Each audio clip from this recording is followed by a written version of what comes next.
Usually that process of getting a refund, okay, we don't say return the money, but refund, takes 24 hours, 48 hours. Banks usually have a rule. They have a rule. A client shouldn't wait for more than 10 minutes. Okay? To be waited, remember in this case, is waiting is atender, to be waited for any transaction, withdraw when you get your money, deposits, or getting an employee to talk about other issues like credit cards and all that stuff. Okay, but no more than 10 minutes.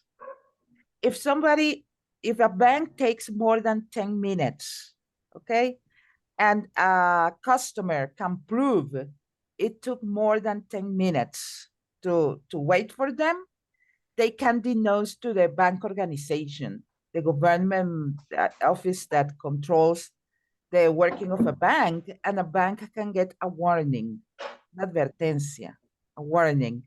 And it happens most of the times, they get a fine, una multa, okay? That's the reason why you see that people in movies and things like that, you see that people go and come out, go into and come out very fast in a bank. But the reason is is not just for service. I guess it's for security too. Also, okay? And they offer the best service. So when you go and complain about an article or something, they have a policy like Amazon. You receive the product, and if you don't like the product, you can return it to Amazon. Okay? And Amazon gives you not the money, but a card. Okay? A card for the value of what you bought. If you want your money, Like an exchange. yes. So if you, for example, you buy this, and when you're going to use it, the ink is not this color but black, and you wanted a turquoise ink pen. Okay, you saw it in Amazon and say, oh, look, a turquoise pen. Okay, and if you see this, you imagine the ink should be the same color. So you buy it. You buy it in Amazon and you pay, I don't know, $1. Okay, plus the delivery that is in the United States, just 10 cents. If you want it by regular mail, it is 10 cents. So when you get this home and you start writing, you go say, oh my God, the ink is not this color. It is black. So you return it to Amazon. You fill a form online and you return this to Amazon. Okay? And you pay 10 cents. So Amazon doesn't ask you why you return it. You can say, listen, I returned because I imagined that this was turquoise and it is black ink. But usually Amazon never asks for the reason why you return a product. So in exchange, Amazon gives you a small card for you to buy another thing by the value of this.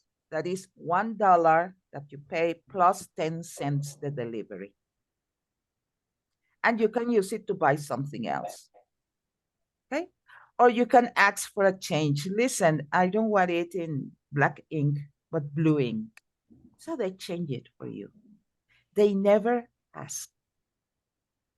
Sometimes people are so dishonest that they use, especially with clothes. They wear the clothes, but they don't take out the price tag. And they return it and they ask for a refund and they get the money and they have already worn the clothes. So imagine that. Yes, I heard about that. The people use the clothes and or television or whatever things, and when past 2 weeks They I return it. less than 1 month, they return Yes, to they the say store, and the store had to return, but yes.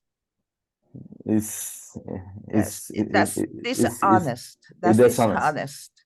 That is not fair. But that happens because for example, in the USA, they take your word for granted. Okay? Your word is legal. Your word worth money. Okay, so if you said, "Hey, listen, I don't want it because I didn't like it, or it didn't fit me well. It was too small, too loose for me to wear," they say, "Okay, no problem, return it." Um, Because the idea is in that society that if you say it doesn't fit me, that's true. and I remember when I was in United States in a big mall, there is a name that clothes cluster when the clothes is really cheap, but it's good brands. Outlet, Yeah. an outlet. But into the outlet, put a ticket. Mhm. It's a clear out, Yes, tear out. It means that, clear, yes, it clear means out, that clear. when you buy something there, you cannot return it. Okay, in specific in this part, the clothes or the articles are really cheap. Yes, Even cheaper than the other articles in the same yes, store. of course. They have sometimes they have it in the same store. Sometimes they have another store called the outlet. Here in Ecuador, we have outlets. Haven't you seen them? I don't know in Guayaquil, but Yes. here in Quito, we have outlets for all the shops, including Marathon warehouse. Sports, Coral Center have Yes, outlets. yes, And and the they mercancy But no, is cheaper and is bad, actually. know here it is good. I have visited but no, it's not a real promotion. the Prati outlet. I have visited it, and In yes, Quito is a Prati outlet? Really? yes, This is new for and me. what is the name of something pink, and even warehouse, the house objects, pans, pots, electric things from Black and Decker. They have an outlet too. I have visited the Prati one, and clothes are really good. The thing is that they put there the clothes that people don't buy because they don't like them, or clothes which are, for example, double XL, because sometimes Okay. they import the clothes. And of course, it comes double XL size. And here in Ecuador, there are very few people who wears double XL. Okay. Or they put their people, the things, the clothes they have in exhibition, because those clothes cannot be sold at the price they indicate. So they also have, for example, shoes that came with a tear, un rotito, un peladito, with a tear, or shoes number 41 for women, shoes number 40, 41, because almost nobody here wear those sizes. Actually, for me, it is kind of, on one way, it's easy to find shoes, and in another way, it's difficult. Why? Because in Venezuela, I used to wear 37.5 or 37 or 37.5. Here in Ecuador, because the shape of the shoes are different, I have to wear 38 or 39, depending on the shape of the shoe, la horma. So here in Ecuador, I usually want to buy a pair of shoes, and I have to try on men's shoes, not women. For me, finding beautiful shoes like colors and stuff is almost impossible because the 38 here doesn't fit me. So sometimes I go to buy a pair of shoes and they say, no, no, we don't have 38. Oh, yes, we have 38 and it's smaller. than the Venezuelan or the American. But if I buy American shoes, I buy 7.5, 37.5. Yes. Example, in what's the name of that store? Payless. In Payless shoes, most of the shoes are imported. Okay, so my number is 7.5, and they fit me perfectly. But here It's the same with the jeans. Mhm. In Colombia, I usually buy jeans, la talla, the size. The size is 33. TT? 33. 33. 33. 33. 33. Okay. And here is not common this size. It's 32 or 34. But 33 is 33. for kids. Yes, it's not Yes. common. It's not common. Yeah. But well, in Venezuela, I wear size 12, size 12. If you see my Venezuelan clothes, all of them are size 12. Here in Ecuador, I wear size 16 in Ecuadorian pants because sometimes, and I have to fix them because of the length of my legs. I'm 163. And apparently most women here are 160 or less. So sometimes they fit me in the hips, but they are short. The legs are too short for me. If I buy Colombian, I wear 12, no problem. When I buy Colombian, I wear 30, 32 if I want them loose, okay? But usually size 30. But in Ecuadorian manufactured clothes, I need to buy 16. It was like, 16. And I was like, oh my God, I'm fat. But no, it was just that the way they manufacture the clothes is for the people here. So if a woman is taller than 165 or something like that, the jeans or the pants are short. In the USA, they have a size called petite. Petite is for Latin American people because they are for women whose height is 157, 160, 162, because the average height in the United States for women is 168, 170. Okay? I have a friend whose shoe size is 34. She's very, very short. She's very thin. And for her in Venezuela, it's difficult to find clothes her size. So sometimes I have to go to the children department to buy clothes. Or yes, because she's very short and very thin. One of my dearest friends, Susana. So she's short and thin. And sometimes she has to go to the children department to get the clothes. But here in Ecuador, I've noticed that size 34, 135 in shoes is common. You can For find, women? yes, for women. It is very common, 34, 35, 36. And I told her, hey, listen, you must come to Ecuador to buy clothes. I say, why? Because here she will find her size. Actually, I'm thinking about buying a pair of boots and send it for her, send it to Venezuela for her.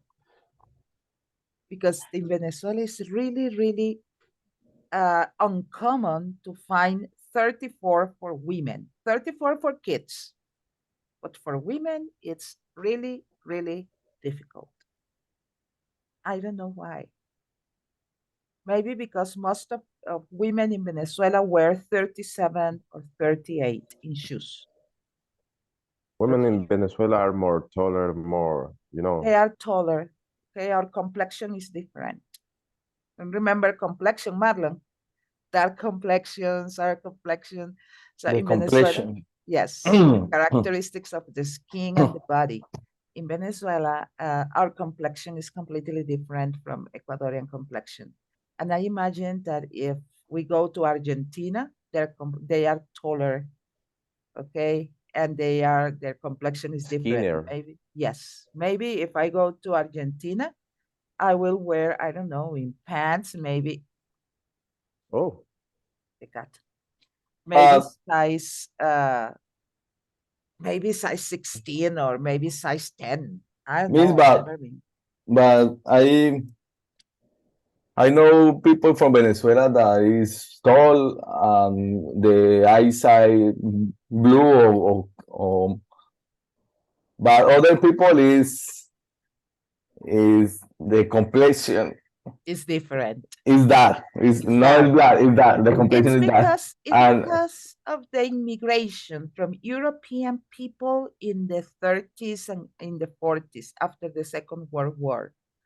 Well, I think here Marlon says the kind of people is no like the most Latinos, more we are different because we're a mixture. Take my family. My great grandpa and my great grandma, they came from they went to Venezuela from the Canary Island in the 30s, in the 1930s. So my great grandpa and my great grandma, according to the pictures I have seen of them, they were white with a fair complexion. White, and my grandpa was blonde. My great grandpa was blonde with green eyes. Okay? nice. But their children, when they came to Venezuela from the Canary Island, their children were attracted to people with dark complexion, with negritos. So all of them married negritos. So my grandpa, who was tall with light brown hair and green eyes, married my grandma. My grandma had a dark complexion and curly hair. No. Okay? Yes, she was from the coast. My great uncle Aura married Mr. Sabas, a black guy, completely black. So we are a mixture. In the case of my grandma, the eldest was very fair with green eyes. My mom looked like a Spaniard with a Spaniard nose and light brown eyes and straight hair. And then they go darker and darker and darker. And the youngest from my uncles is called Bemba. Bemba. Yes, because he's very dark complexion. Yes, Bocón. And his hair is really, really curly and it's an afro. More afro than me. This kind of afro is even more afro. So she married a woman with a fair complexion, and they have 3 children. Mariana is fair complexion with wavy hair. Biglu, and that's the name, Biglu, Biglu, Biglu. Originally, it was going to say Victor and Lourdes, Biglu, but the person at the registration office wrote Biglu, Biglu, Biglu Tinoco. And she has problem with her name every time. She has light brown hair and light brown eyes. And the male, Victor Antonio, is black. So they have it sorted. In my case, my mom, who looked like a Spaniard with light brown eyes and straight hair, dark hair, married my father. My great-granddad was a Hindu and British descendant from Guyana, my great-grandpa. And my great-grandma was from the Aborigines of Bolivar State. She was a Pemona. So imagine a Hindu who married an Indian, a Pemona. Un guyanés descendiente de hindúes y británicos se casó con una india Pemona. And they have my grandpa. So my grandpa was kind of dark skin, but with straight hair from the Indios. And that's on my grandpa. On my grandma, both of my great grandparents were Caribe, descended from Caribe Indians and other aborigines in Venezuela. So they were fair complexion, straight hair, what we call pelo de indio, completely straight. My father looked like an Indian chief, se veía, parecía un cacique indio. Actually, my father was known as El Indio González because she used to wear his hair, very black hair, black shiny hair. But her complexion was light because he descended from Indians. Indians on my grandma's side, the Caribes, and Indians on my grandpa's side, Pemones, Pemones and Hindus. So they married, and I got a semi-fair complexion and straight hair. My hair is completely straight, not as straight as an Asian, but straight. If you see my hair,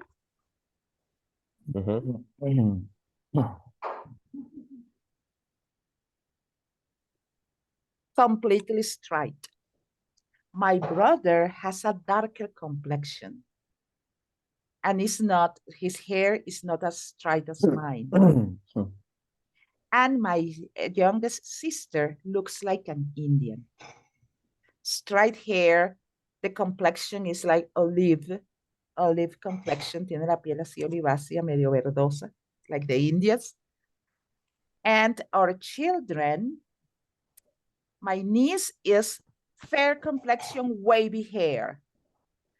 But Indians doesn't have the skin green. I mean, they don't have the skin like a red, No, like they have like more green. darker red. Yes, it's not dark, it's not fair. They look like, I don't know, like yellowish complexion, something like that. And when they take sun, they do like I happened to me. We become red. And when we tan, we look different when we get tan. For example, here by Light brown. yes, like the color light is brown. The color is brown. weird. It's weird. We do not, nosotros no nos ponemos negros cuando vamos a la playa, nos ponemos así como bronceaditos. It's real. Yes, so it's a real mixture. And I have cousins with green eyes. And I have cousins with gray eyes.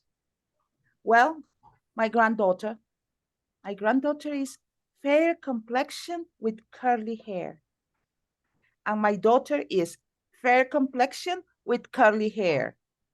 My niece is fair complexion and wavy hair.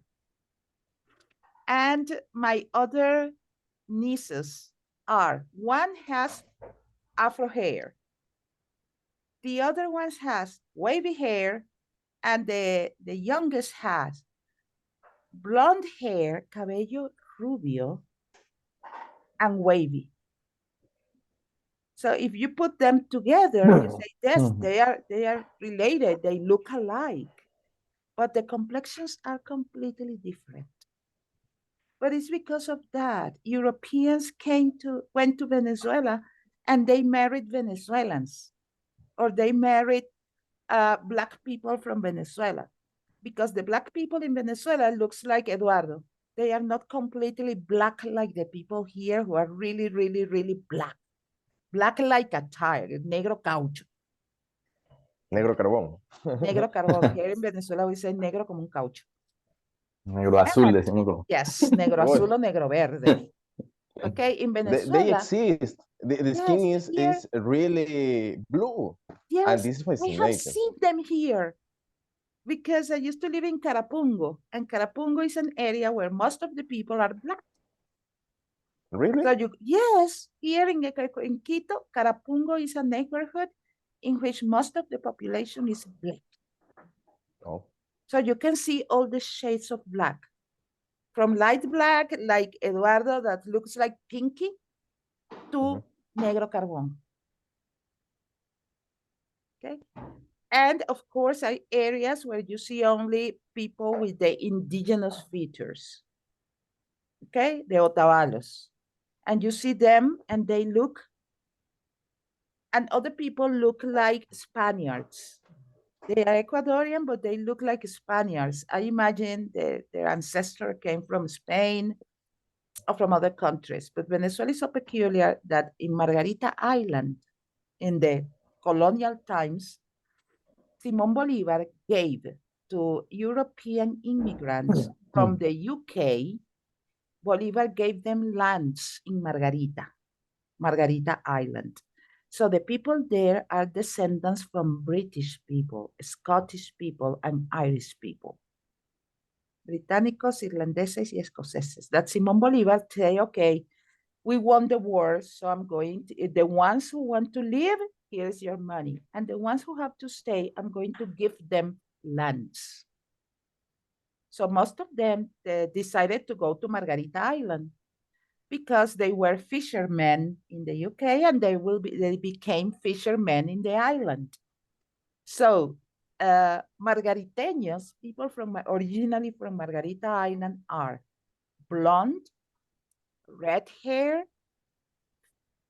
and with green and blue and gray eyes.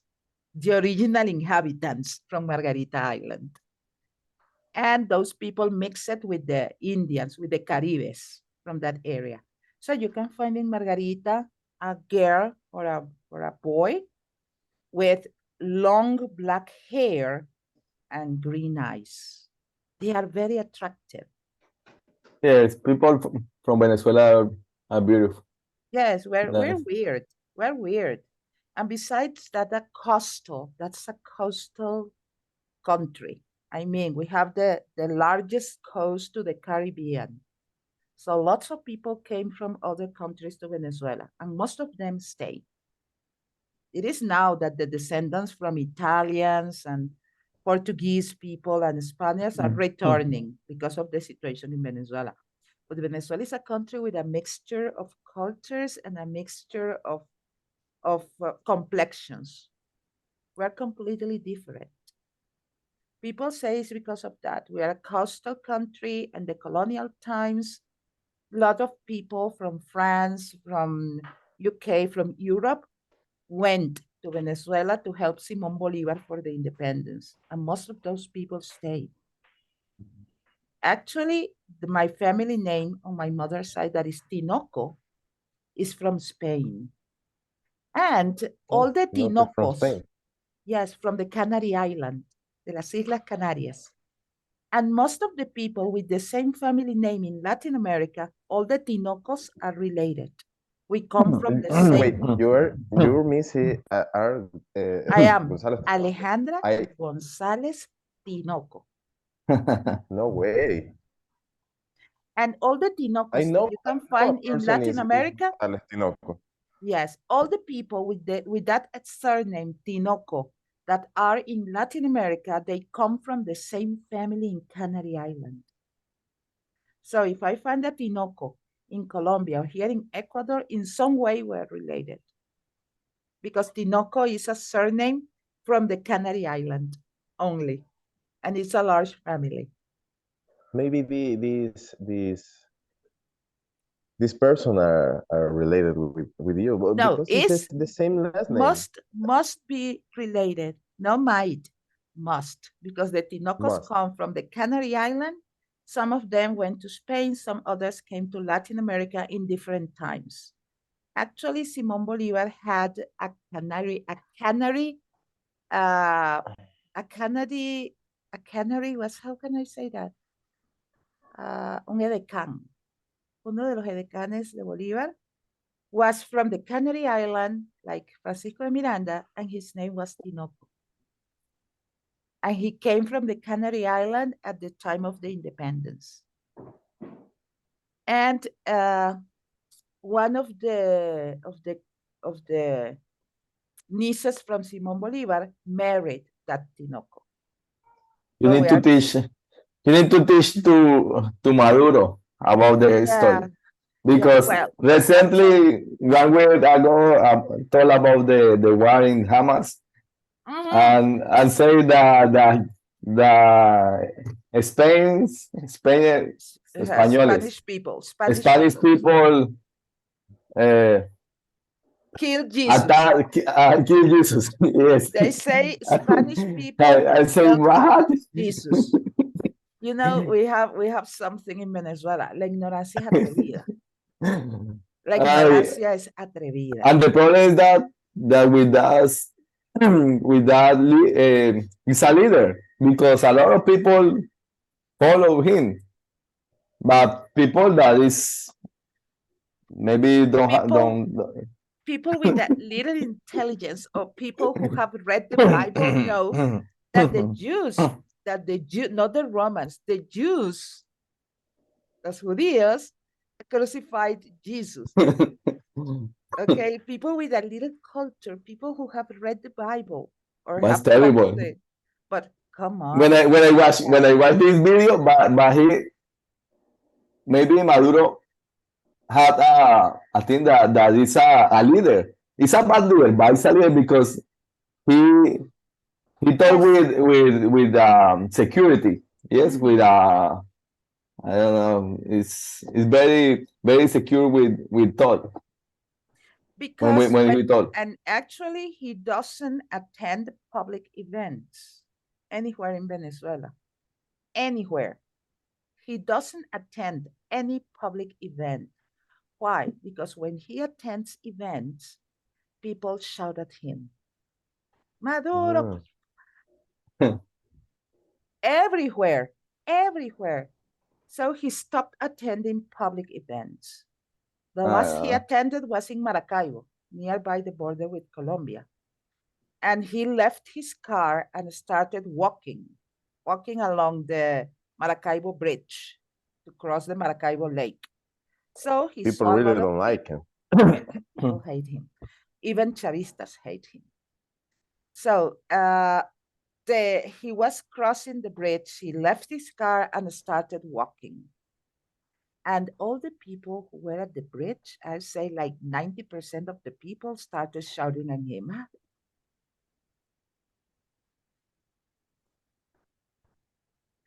So insulting him. And he decided when he saw that people was shouting at him and telling him all the insults you can imagine. And Maracaibo people, Maracuchos, are very special with insult. They create their own insults. That he decided after like 2 or 3 minutes, 4 minutes, he decided to return to his car because he was afraid that people would attack him.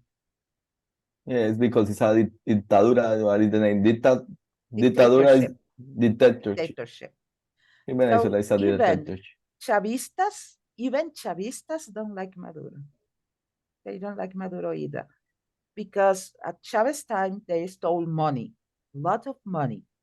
But you never see the Chavez and the Chavistas showing off what they have. But the Maduro and Maduristas have stolen millions of dollars, not bolívares, dollars. And they always show off what they have. And people don't like it. As we said, in the old times, we have 2 parties, Adecos and Copellanos. Okay? And they stole money. Of course, all politicians steal money. But they never show off that they have a lot of money.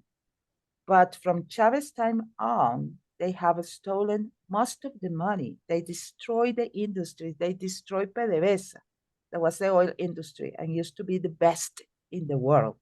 Even PDVSA was better than the Arabian companies, and that's a lot to say. But he destroyed that. People at Chavez time, Chavez sent the military to take people from PDVSA out of the houses where they live. Okay, and they were the first people who emigrate. I have friends who are oil engineers and gas engineers and chemical engineers. And I have friends in Pemex in Mexico. I have friends in Russia. Even the one who lives the farthest live in Tajikistan.